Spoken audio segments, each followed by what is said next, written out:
So hello English lovers. आज मैं आई हूँ कुछ डिस्कशंस लेकर जो कि हम लोग करेंगे ओथेलो और किंग लेयर के ऊपर कुछ फैक्ट्स और कुछ इम्पॉर्टेंट डिस्कशन। तो चलो हम लोग आगे बढ़ते हैं। तो वीडियो थोड़ी लंबी हो सकती है तो प्लीज़ कोऑपरेट करना, क्योंकि जो भी मैं समझाऊंगी सब इम्पॉर्टेंट है आप लोग के एग्ज़ाम्स के लिए। तो हम लोग शुरू करते हैं। फर्स्ट ऑफ ऑल हम सब इम्पॉर्टेंट फैक्ट्स ऑफ ओथेलो में आते हैं। कुछ इम्पॉर्टेंट फैक्ट्स मीन्स कुछ इम्पॉर्टेंट पॉइंट्स जो मैं छाट कर यहाँ पर लिखी हूँ आप लोगों को समझाने के लिए। तो मैं सिर्फ लाइन बाय लाइन बोल दूँगी, आप लोग प्लीज़ पिछले वाले ओथेलो के वीडियो में जाकर इसको रिट्रेस कर लेना। तो पहले हम लोग आते हैं resentment and redress of Othello. आप लोग मैं इसीलिए एक्ट 1 सीन 1 में लिखी भी हूँ ताकि आप लोग बुक्स अगर कुछ टेक्स्ट पढ़े तो वहाँ से भी आप लोग मिल सके ये वाला लाइन। अब है एक्ट 1 सीन 3 में है talk of love and war in Venice. Act 2 scene 3 में Cassio carouse in Cyprus.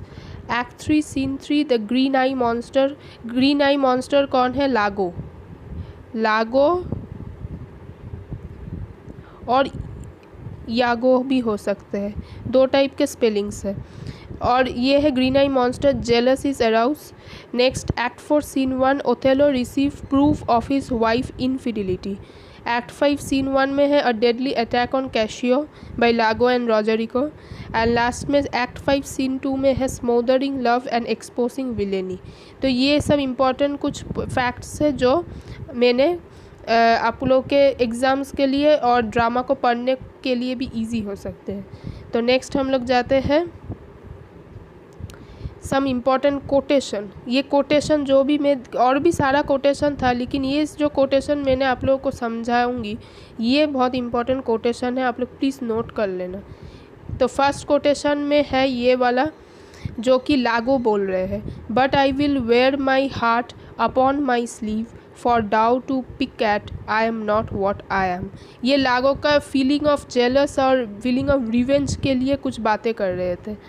Okay, next point है फिर से यागो का ही, लागो नहीं बोलेंगे यागो बोलेंगे। Even now now very now an old black Ram is topping your white you. ये भी कुछ रिवेंज के ऊपर ही लाइन है। ओथेलो का बात है she wish she had not heard it yet she wish that heaven had made her such a man. ये शी कौन है? डेस्टिमोना, उसका बिलवेड। नेक्स्ट है यागो फिर से our bodies are our garden to the which our wills are gardener. बहुत important lines है ये वाला ना, आप लोग खुद से नोट कर लेना। ये कुछ क्वेश्चन में दी हूँ जो एग्ज़ाम्स में हर रोज़ आते रहते हैं, तो ये वाला आप लोग देखकर इसके एक परफेक्ट आंसर्स नोट कर लेना। अभी तो बहुत सारे यूट्यूब चैनल है, लेकिन मेरे चैनल से ये सब नोट्स आप लोगों को अच्छे से मिलेंगे बाकी चैनल के कंपेयर में। तो हम लोग नेक्स्ट जाते हैं, ये है कंटिन्यूएशन, कुछ कंटिन्यू करते हैं। यागो का फिर से बोलना put money in the purse, put money in the purse. Othello act 2 scene 1 में कुछ एक्ट्स और सीन भी लिखी हूँ ताकि आप लोगों को ये वाला लाइन भी मिल सके, बहुत इजी हो जाएगा आप लोगों के लिए। मीन्स इतना मोटा सा ड्रामा में आप लोगों को फाइंड आउट नहीं करना पड़ेगा, आप लोगों को ईजीली मिल जाएगा और उसको जस्ट अंडरलाइन कर लेना। If after every tempest come such calm may the wind blow till they have awaken death. ये है ओथेलो का बोलना। नेक्स्ट है यागो का फिर से है O beware my lord of jealousy it is the green eye monster which doth mock the meat it feeds on. Iago बोल रहे हैं ये वाला, ये जो ग्रीन आई मॉन्स्टर। नेक्स्ट है Othello O now forever farewell the tranquil mind farewell content. Next है Emilia. Emilia कौन है? यागो का वाइफ।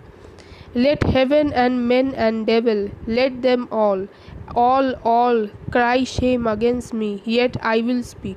क्योंकि यागो जो भी किए हैं ओथेलो और डेस्टिमोना के साथ, उसके लिए ये बहुत अशेम है, चाहे यागो अशेम हो या ना हो। और ओथेलो का लास्ट वर्ड है आई किस दी और आई किल दी। दी का मतलब है यू और का मतलब है before. No way but this, killing myself to die upon a kiss. Last में जब ओथेलो को रियलाइज़ हुआ कि डेस्टिमोना एकदम इनोसेंट थे, इनोसेंस के बारे में जब वो रियलाइज़ कर पाए तब ये लाइन ओथेलो ने बोले थे, एकदम एक्ट 5 सीन 2 में है। तो चलो हम लोग नेक्स्ट जाते हैं। नेक्स्ट है हम लोग कुछ important facts about King Lear में आते हैं। तो फैक्ट्स में फर्स्ट ऑफ ऑल ये भी सब इम्पॉर्टेंट पॉइंट्स है, पिछले वाले वीडियो में आप लोगों को पूरा डिस्कशन कर चुकी हूँ, तो आप लोग प्लीज़ पिछले वाले वीडियो को देखना। तो पहले है Lear divide his kingdom. Okay, ये बहुत इजी है। Edmund deceives Gloucester, earl of Gloucester. ये वाला है Lear is cast out. Poor Tom कौन हुआ था? डिसगाइज ऑफ एडगर हुए थे poor Tom. Gloucester is blinded by earl of Cornwall, duke of Cornwall. Gloucester and Lear are rescued.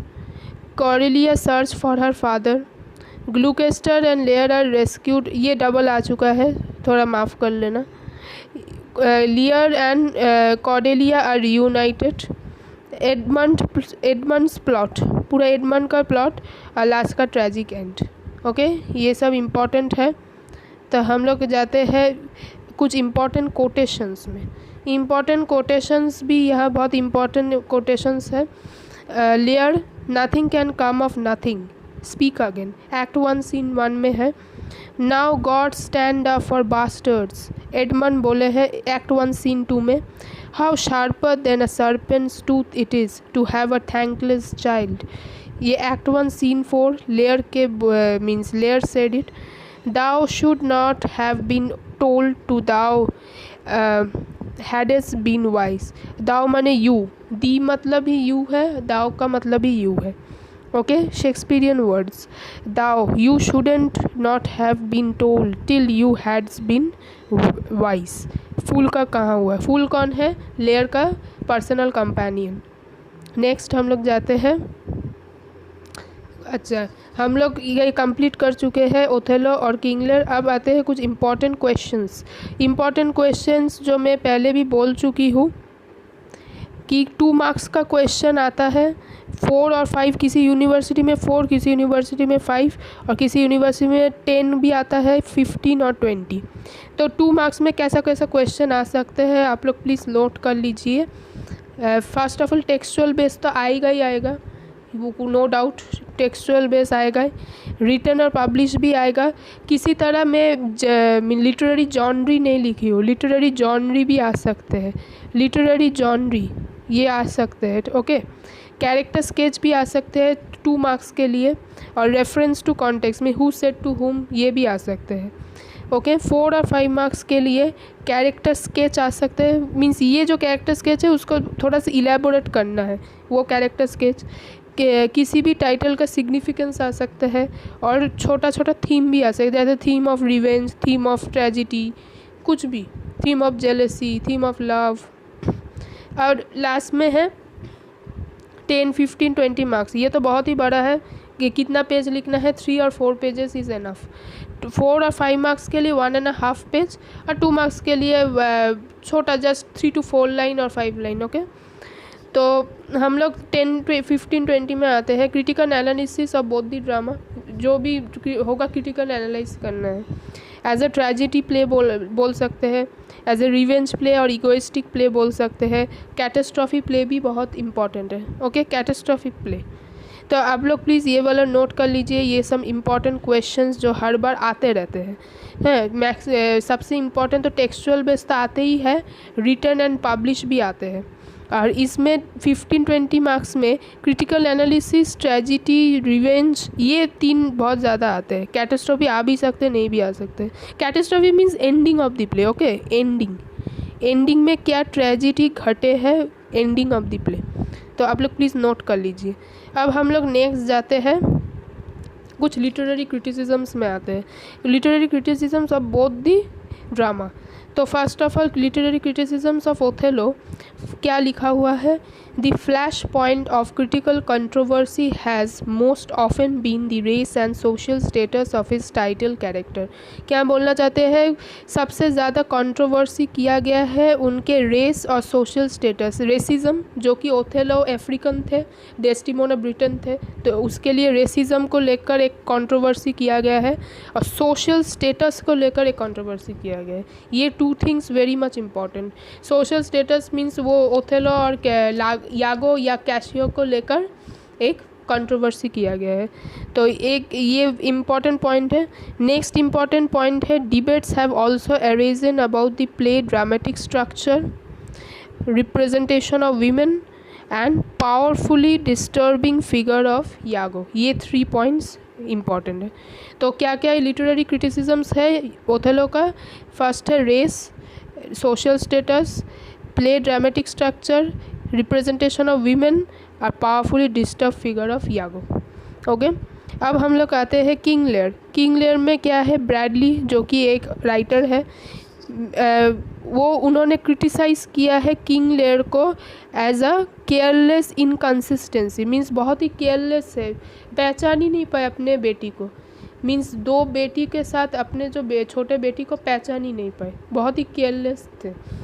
एक है द लूज, फिर है एपिसोडिक स्ट्रक्चर और अनवाइल्डी सबप्लॉट।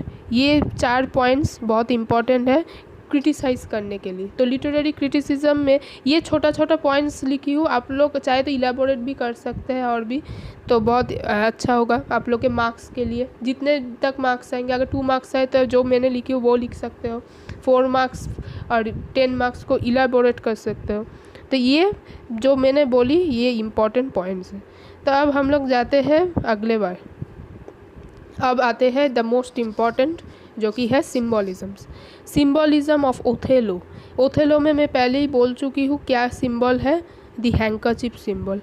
हैंकरचीफ ही इम्पॉर्टेंट है और ये भी मैं डाली हूँ अगर कुछ एग्ज़ाम्स में अगर आए, द सॉन्ग बिलो। तो हैंकरचीफ में क्या है, हैंकरचीफ किसको सिंबलाइज किया जा रहा है, handkerchief symbolizes the first gift of Desdemona received from Othello, and she keep it about her constantly, which is a symbol of Othello's love. Othello's love is the symbol of the handkerchief. Iago manipulate the handkerchief so that Othello come to see it as a symbol of Desdemona herself, her faith and chastity. ये है her faith and chastity. तो handkerchief का the one of the most symbol is, first is Othello's love and second is her faith and chastity, जो कि Desdemona को as a gift, means gift मिला था Othello की तरफ से। तो ये बहुत इम्पॉर्टेंट है हैंकरचीफ सिंबल। और नेक्स्ट है सॉन्ग विलो। सॉन्ग विलो का मतलब है, सॉन्ग किसने गाए थे, Desdemona sing a song about a women who is betrayed by her lover. Okay, she was taught the song by her mother's maid Barbary. उसके mummy के servant से सीखे थे, maid servant. she died singing willow. The song seems to be represent a melancholy and resigned accept of her alienation from Othello's affection, and singing it leads her to question Emilia about nature and practice of infidelity. ये क्या बोलना चाहते हैं, the main point is song willow represent a melancholy and resigned acceptance of her alienation. means Othello जिन्होंने Desdemona को अनफेथफुली trust किया, अनट्रस्ट, जिसके कारण डेस्टिमोना को ओथेलो ने मार दिया, तो उसके आगे डेस्टिमोना ये वाला गाना गा रहे थे, विलो गाना, जो कि उनके मदर के मेड सर्वेंट से सीखी थी। तो यही है असली representation. And singing it leads her to question Emilia about the nature and practice of infidelity. Means Emilia को भी questioning about the nature and infidelity question करने के लिए भी ये गाना गाया गया था। ये 2 बहुत इम्पॉर्टेंट सिंबल है। अब हम लोग कंटिन्यू करते हैं सिंबल। ये 2 हुआ ओथेलो के ऊपर। अब हम लोग जाते हैं किंग लेयर के ऊपर। ये है किंग लेयर के ऊपर इम्पॉर्टेंट सिंबल। तो इम्पॉर्टेंट सिंबल में पहले वाला है स्टॉर्म और दूसरे वाला है ब्लाइंडनेस। तो स्टॉर्म में क्या लिखा हुआ है देखो, the storm Eeco layers inner turmoil and mounting madness. It is a question turbulent natural reflection of layer internal confusion. The storm may also symbolize some kind of divine justice, as if nature itself is angry about the event in the play. Finally, the meteorological chaos and symbolizes the political disarray that engulfed layers Britain. क्या बोलना चाहते हैं, जो storm जहाँ पर King Lear और उसके companion फूल storm में मीन्स भागादौड़ी कर रहे थे एक शेल्टर पाने के लिए, उसको हम लोग एक सिंबलाइज कर सकते हैं किंग लेयर का inner turmoil means inner trauma symbolize कर सकते हैं। एंड माउंटिंग मैडनेस मीन्स पागलों की तरफ छूट मीन्स दौड़ रहे थे शेल्टर पाने के लिए, क्योंकि उनके दो बेटी उनको घर से बाहर निकाल दिए थे। तो it can be a physical और मेंटल और natural reflection of internal confusion of layer. Okay, the storm also, the storm can also symbolize as a divine justice. Divine justice भी symbol किया जा सकता है। If nature is angry about events in the play, whatever is happening, nature is obviously becoming angry. Okay, and meteorological chaos also symbolize political disarray that has engulfed layer Britain. This is the important part, storm. And second symbol is blindness. Blindness कहा जाता है कि ग्लूकेस्टर, earl of ग्लूकेस्टर, कौन blindness किया गया है, ग्लूकेस्टर को Duke of कॉर्नविल ने ब्लाइंड किया था, क्योंकि उनके ही इलेजिटिमेट बेटा एडमंड ने कॉर्नविल को ब्रेन वॉश किया, और जिसके कारण ग्लूकेस्टर के दो आँखें पिकअप किया गया है, मीन पुल आउट किया गया है। तो Gloucester's physical blindness symbolize metaphorical blindness that grips both Gloucester and play other father figure. Gloucester lost the use of his eyes because eyes रहने से भी क्या होगा, वो तो अपने बेटे को ही ब्लाइंडली देख रहे हैं, जो इलेजिटिमेट बेटा को ही मीन्स पहचान पा रहे हैं और लेजिटिमेट बेटा को पहचान ही नहीं पा रहे, तो इसीलिए उसके दो आँखें ले गया गया। और and layer has gone mad cause each realize his tremendous error. Layer जो लास्ट में मैड हो गया, तो दोनों ही फादर फिगर जो इन प्ले में है, दोनों को ही रियलाइज़ हुआ अपने इलेजिटिमेट सन और डॉटर के ऊपर। तो it is appropriate that the play brings about how the blindness to the truth about their children has cause them dearly. जो मैंने बोली ग्लूकेस्टर के ब्लाइंडनेस और लेयर के बैडनेस दोनों को ही एक सही जगह पर समझ में आया, उनके इलेजिटिमेट सन और डॉटर के कारण। उन इलेजिटिमेट डॉटरों के कारण ही आज लेयर मैड हो चुके थे, और इलेजिटिमेट सन के कारण उनको ब्लाइंड होना पड़ा, किसको, ग्लूकेस्टर को। तो ये बहुत इम्पॉर्टेंट सिम्बल्स है ये दोनों, स्टॉर्म एंड लेयर। तो